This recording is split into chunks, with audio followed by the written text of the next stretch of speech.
in Cowboys history, set in 1984 against the Saints and matched in 1999 against the Redskins. Tony Romo now has the most fourth quarter comebacks of any quarterback since 2006 when he became a starter. Dez Bryant said after the game they didn't blink once, meaning they were extremely confident. So Dez was confident. Romo was poised, shall we say. Stephen A., what do you have to say about the win? Oh, please. Oh, okay. I mean, what do you want me to say? Let me tell you something right now.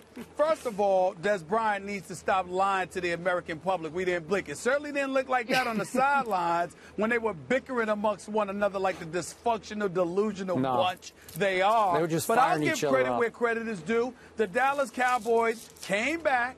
And from a 21-0 deficit after a pick six by Tony Romo with about 6 minutes left in the second quarter, Janoris Jenkins, I think that's who it was, pick sixed them and returned it for a touchdown, obviously, putting them down 21-0. But give Dallas credit where credit is due. More so Scott Linehan, Skip, than anybody else. Being down 21-0, the man didn't panic. He didn't resort to Tony Romo stepping back in the pocket and flinging the football. He stuck with the running game, gave the ball to Murray, DeMarco Murray, 24 carries, 100 yards, stuck with the running game, made sure you allowed them to continue to be versatile. And Tony Romo made a lot of big plays. You know, he scrambled in the pocket, literally scrambling for first downs, got down after getting first downs, didn't take unnecessary hits, hooked up with Dez Bryant for his touchdown pass with a blown coverage taking place in St. Louis. St. Louis doesn't appear to be a very good team because obviously they have no quarterback whatsoever. That's really what this comes down to. The Dallas Cowboys beat a team with a third-string quarterback, and the only reason why this is a story is because they found themselves down 21-0. Instead of coming out doing what they were supposed to do from opening tap, they procrastinated a bit before getting their act together. But that's about all. Dallas beating Tennessee, now beating St. Louis with a third-string quarterback. La-di-da, whip-de-doo, so what? We'll see as the season progresses. La-di-da. I'm not getting caught up in all of this Cowboys hoopla, please. Hoopla. He doesn't care about it. You finished? Because I'm about to start. Yes, I am. What you witnessed yesterday, though you probably weren't watching, was the most significant Dallas Cowboys win since 2009, the last year they made the playoffs.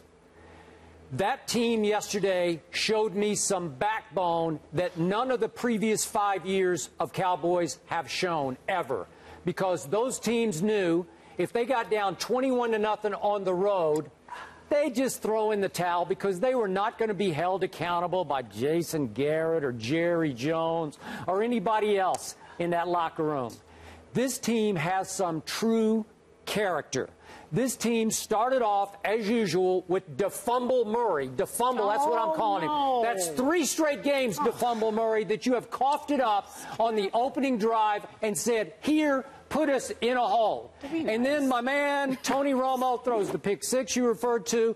And all of a sudden I look up and it's 21-0, and it was hard to watch. So to unjinx the game, of course, I actually put it down on the lower part of the screen. And I turned the sound. I kept the sound up, but I didn't watch the game. So I just listened to the game. So that's how they came back. That's how they started coming back. Okay. But here's the point, Stephen A.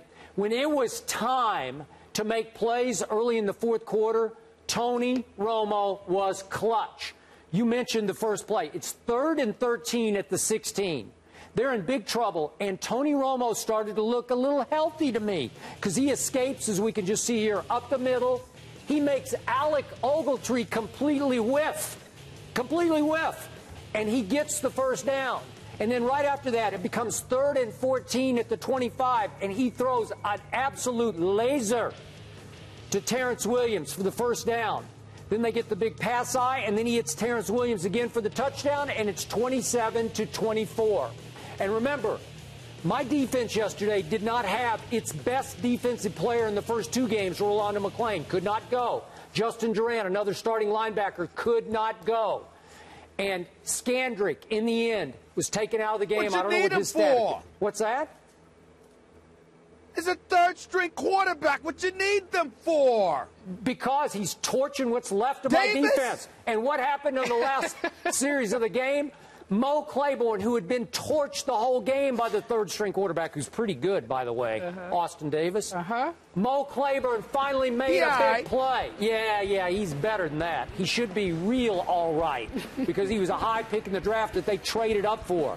Mo Claiborne making a play is huge for the defense's confidence, for his. And if this defense starts getting healthy, Stephen A., this team is going to be a real threat to Philadelphia in this division, as predicted here. Thank you very much. As predicted where? Here on First Take? Yeah. Okay. Right here. Right here on First Take. Skip Bayless. Skip Bayless. It's amazing. It's amazing. Skip Bayless, I'm the one wearing glasses. You sure you don't need them? I'm watching Tony Romo drop back to pass. You got gaps as wide as Broadway on a Sunday morning at 3 o'clock in the morning. I mean, there was nobody in the vicinity. What are you talking about? He zipped the pass to Terrence Williams and all.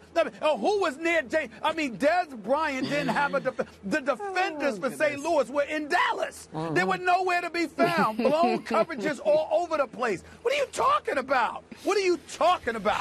There was nobody in the vicinity. St. Louis had lapses all over the place. What are you talking about zipping passes? Look at how wide open Des Bryant is. He stood back. Skip. You know what? He caught the pass, Skip, and before he caught the pass, he picked up the phone and called you and said, "Watch me catch this touchdown." He did do that. That's how much time he had. What are you talking about? What are you talking about? We had a long conversation about it. I said, you got to grow up and catch this ball. I mean, Skip, there was nobody near him. There was no one near him, Skip. You know what? Tony Romo zip passes, and he dropped it. And look at Tony Romo, and he jukes Ogletree. All right, Ed? He was healthy. You know what? Yesterday, the Dallas Cowboys, listen to this. Unbelievable. Yesterday, the Dallas Cowboys were an accident waiting to unhappen. They unhappened. They unaccidented yesterday. Am I right? Okay. Am I right? Stephen A., how many Cowboy teams would have folded tents down 21-0 on the road? Everyone back to 2009. I give you that. See? I give you that because it's the greatest comeback. Was it since 1984 for them? No. But it's the Cowboys that we're talking about. All right, so they're not an accident. They're not the accident going up against a third-string quarterback in his second year in the league out of Southern Mississippi. Last week. Oh, you know what, Skip? I'm so pretty touched. good. I am so touched. Listen. I'm not saying he's a scrub, but what I'm saying to you is he's still a third stringer. On top of it all, with Romo, you calling up plays and telling us to go to video. There was nobody in the vicinity. You said gaps as wide as Broadway. No coverage. Well, that's blown coverage. Empty Broadway. An empty Broadway. Okay. Yeah, I've never heard that before. Gaps as wide as Broadway. I live on Broadway. I should know. Well, that's because I've been up on a Sunday. When sports reporters used to be on Sunday mornings, it was early in the morning. There was nobody on the streets. Yeah. Okay, so here's the bottom line. This was the greatest comeback statistically in Cowboy history because the two previous from 21 down comebacks took overtime to win the game. This didn't even take overtime. This Cowboy team is legit. I'm so touched. Yeah. They did it against St. Louis without a quarterback. I'm so touched. You know what? They're so coming. So, Stephen, you still feel like the Eagles are the best in the NFC East, correct? Not the Cowboys. You have a chance. The Eagles are the best in the NFC East, right? So you have a chance to go with the Cowboys right now if you want. No? Are you crazy? No. Are you crazy? I'm not going with no Cowboys. Please. Cowboys have the Eagles' number out of both times last year. Oh, okay. Oh, wait, 17-3 at Philadelphia. Nick Foles scored 3 against Dallas last year. They'll win one of the games this year. The division rivals. It'll happen. So what? Dallas still ain't going to the playoffs. Still ain't going. No, they're just going to the top of the division. Oh boy. I love these conversations. Let's move on, shall we? How about them? How about them Cowboys? Coming up.